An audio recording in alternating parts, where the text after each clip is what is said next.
भाई महाभारत को तो आपको पता ही है कि जैसे कि शांतनु के पुत्र गंगा भीष्म पितामह थे जो कि गंगा के पुत्र थे। तो क्यों गंगा ने अपने सातों पुत्र को नदी में बहा दिया था, मतलब गंगा में ही समाहित कर लिया था। और आठवें पुत्र को जब वह समाहित करने जा रही थी तो क्यों शांतनु ने उन्हें रोक दिया था। तो चलिए आज की अपनी इस वीडियो में हम आपको बताते हैं कि ऐसा क्यों हुआ था, क्यों सातों पुत्र को जल में बहा दिया था गंगा ने और आठवें पुत्र को नहीं बहा पाई थी। तो पुत्र की कामना में शांतनु के पिता प्रतीप गंगा के किनारे तपस्या कर रहे थे। उनके तप और रूप और सौंदर्य पर मोहित होकर गंगा उनकी दाहिनी जंघा पर आके बैठ गई और कहने लगी, राजन, मैं आपसे विवाह करना चाहती हूँ। मैं जनहू ऋषि की पुत्री गंगा हूँ। इस पर राजा प्रतीप ने कहा, गंगे, तुम मेरी दाहिनी जंघा पर बैठी हो, जबकि पत्नी की तो वामिंगी होनी चाहिए। दाहिनी जंघा तो पुत्र का एक प्रतीक होता है। अंत में तुम्हें अपने पुत्रवधि के रूप में मैं स्वीकार कर सकता हूँ। यह सुनकर गंगा वहाँ से चली गई। जब महाराज प्रतीप को पुत्र की प्राप्ति हुई तो उन्होंने उसका नाम शांतनु रखा और इस शांतनु से गंगा का विवाह हुआ। शांतनु ने अपने पिता प्रतीप की आज्ञा से गंगा के पास जाकर उनसे विवाह करने के लिए निवेदन किया।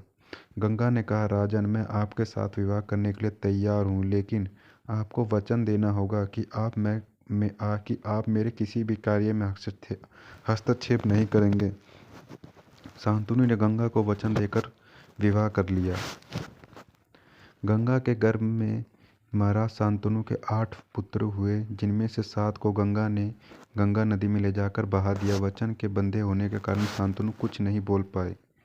जब गंगा को 8वां पुत्र हुआ और वह उसे भी नदी में बहाने के लिए जाने लगे तो राजा शांतनु से रहा नहीं गया और उन्होंने इस कार्य को करने से गंगा को रोक दिया।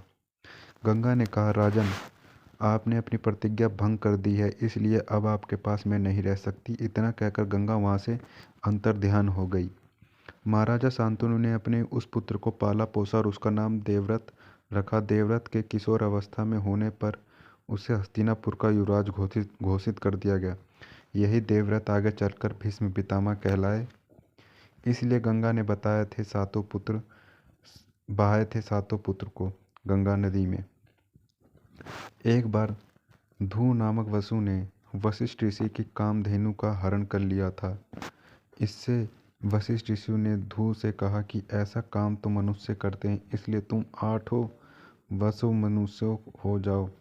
यह सुनकर वसु ने घबराकर वशिष्ठ जी की प्रार्थना की तो उन्होंने कहा कि अन्य वसु तो वर्ष का अंत होने पर मेरे शाप से छुटकारा पा जाएंगे, लेकिन इस धू को अपनी करनी का फल भोगना होगा। इसके लिए एक जन्म तक मनुष्य का बनकर पीड़ा भोगनी होगी।